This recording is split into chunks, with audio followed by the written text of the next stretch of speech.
or DHT, through an enzyme called 5-alpha reductase. DHT is the primary hormone that drives prostate enlargement. When you artificially increase your testosterone levels through supplements, you are providing more raw material for DHT production, and your prostate responds by growing larger and faster than it would naturally. Stick with me until the end, because I am going to give you guidance on how to protect your prostate if you are considering or currently using supplements. Men who have existing prostate enlargement or who are genetically predisposed to BPH can experience rapid worsening of urinary symptoms when they start taking testosterone boosters. The increased DHT stimulates prostate tissue growth, which increases pressure on the urethra and bladder, leading to weaker stream, more urgency, more frequency, and worse nighttime urination. Testosterone supplementation or hormone boosting should only ever be done under the direct supervision of a physician who can monitor your blood levels, assess your prostate through examination and PSA testing, and adjust dosing appropriately.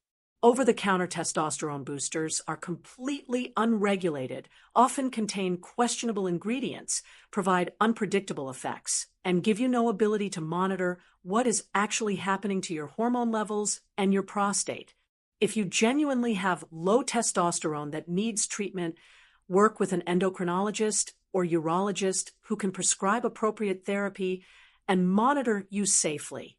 The second category of problematic supplements includes pre-workout formulas that contain very high doses of caffeine and other stimulants like synephrine, yohimbine, or various proprietary blends of plant extracts with stimulant properties. These products are marketed for energy, focus, and exercise performance, but the high stimulant load creates multiple problems for men with sensitive prostates or existing urinary symptoms. Stimulants, particularly caffeine in high doses, directly irritate the bladder by increasing its contractility and sensitivity. This makes you feel like you need to urinate more frequently even when your bladder is not actually full. For men who already have mechanical obstruction from an enlarged prostate pressing on their urethra, adding bladder irritation from stimulants on top of that mechanical problem creates severe urgency, frequency, and discomfort that can be genuinely debilitating. Additionally, high-dose stimulants increase blood pressure and create vasoconstriction, which reduces blood flow to pelvic tissues, including the prostate. Poor circulation contributes to congestion, inflammation, and worsening of prostate symptoms. The combination of direct bladder irritation and reduced pelvic circulation makes pre-workout supplements particularly problematic for prostate health, especially when used daily or multiple times per day, as many men do. The primary risk factor is not occasional use, but daily prolonged consumption of these high-stimulant pre-workouts. If you are using pre-workout supplements regularly and experiencing worsening urinary symptoms, try eliminating them completely for 2 to 3 weeks and observe whether your symptoms improve. Many men are shocked at how much better they feel when they stop bombarding their bladder and prostate with stimulants multiple times per day. If you need a pre-workout boost, choose stimulant-free versions, or simply use a moderate amount of regular coffee consumed earlier in the day. Urgency, frequency, and discomfort that can be genuinely debilitating. Additionally, high-dose stimulants increase blood pressure and create vasoconstriction, which reduces blood flow to pelvic tissues, including the prostate. Poor circulation contributes to congestion, inflammation, and worsening of prostate symptoms. The combination of direct bladder irritation and reduced pelvic circulation makes pre-workout supplements particularly problematic for prostate health, especially when used daily or multiple times per day, as many men do. The primary risk factor is not occasional use, but daily prolonged consumption of these high-stimulant pre-workouts. If you are using pre-workout supplements regularly and experiencing worsening urinary symptoms, try eliminating them completely for 2 to 3 weeks and observe whether your symptoms improve. Many men are shocked at how much better they feel when they stop bombarding their bladder and prostate with stimulants multiple times per day.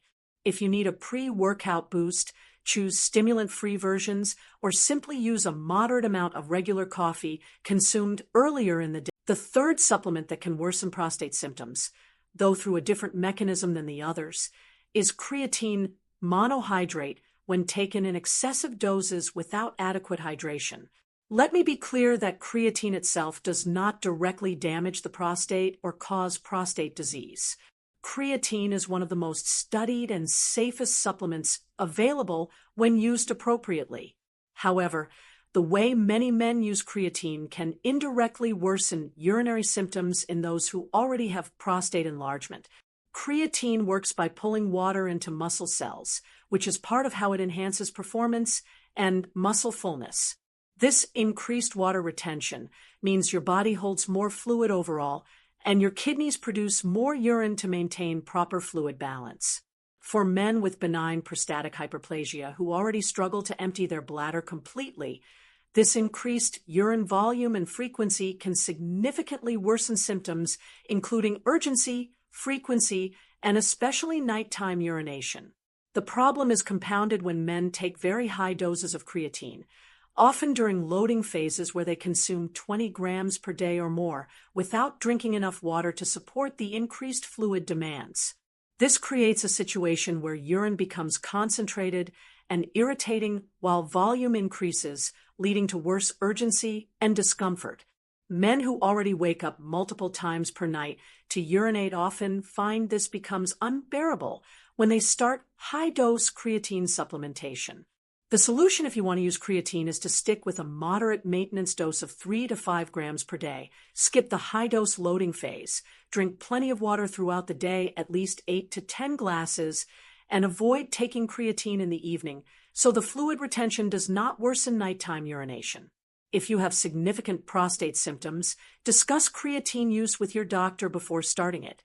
For many men with BPH, the urinary worsening from creatine is not worth the performance benefits, and they are better off focusing on other training and nutrition strategies. Before we dive in, I want to share something special with you. I have created a 21-day challenge designed to help reduce and prevent prostate enlargement with simple exercises you can do in less than 15 minutes a day. Do not wait. Grab your copy of the ebook right now. The link is pinned at the very top of the comments. The fourth problematic supplement category is ZMA and other high-dose zinc formulations. ZMA is a combination of zinc, magnesium, and vitamin B6 that is popular among athletes and bodybuilders for supporting testosterone production and recovery. Zinc is genuinely important for prostate health, and moderate zinc intake from food or reasonable supplementation can be beneficial. However, the megadoses found in many ZMA products and standalone zinc supplements can create problems rather than benefits. Excessive zinc intake, typically above 40 to 50 milligrams per day for extended periods, can cause mineral imbalances by interfering with copper absorption and disrupting other mineral relationships in your body. These imbalances can paradoxically increase inflammation rather than reduce it, and inflammation is one of the primary drivers of prostate enlargement and urinary symptoms. Additionally, very high zinc intake can irritate the gastrointestinal and urinary systems, potentially worsening urinary discomfort. The other issue with ZMA specifically is that it is often taken before bed to enhance sleep and overnight recovery, and the magnesium component can have a mild diuretic effect that increases nighttime urination. For men already waking up multiple times per night due to prostate enlargement, adding a supplement that further increases nighttime urine production makes the problem worse rather than better. Zinc supplementation should be based on actual blood levels and genuine deficiency, not on assumptions or marketing claims. If you have your zinc levels tested and they are truly low, then supplementation with 15 to 30 milligrams per day under medical guidance is reasonable. But taking 50 milligrams or more daily without knowing your levels and without monitoring for side effects is risky, especially for prostate health. Get your levels checked. Supplement only if needed, use moderate doses, and work with a healthcare provider who understands mineral balance and prostate health. The fifth and final supplement category that can harm prostate health is multivitamins or standalone vitamin E supplements that contain very high doses of synthetic vitamin E, typically in the form of DL-alpha tocopherol. Vitamin E in moderate amounts from food sources or as natural mixed tocopherols can be beneficial for prostate health due to its antioxidant properties. However, research studies have shown that high-dose synthetic vitamin E supplementation, particularly above 400 IU per day, may actually increase certain health risks, including urinary and prostate problems. The SELECT trial, which was a large randomized controlled study examining vitamin E and selenium supplementation for prostate cancer prevention, found that high-dose vitamin E actually increased prostate cancer risk rather than decreasing it.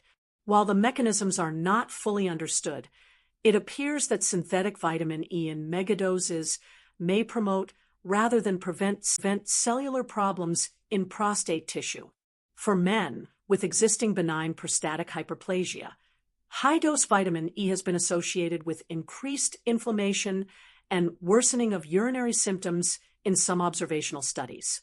The problem is that many over-the-counter multivitamins marketed specifically to men contain 400 IU or more of synthetic vitamin E, often combined with other ingredients in doses far exceeding what you would get from food.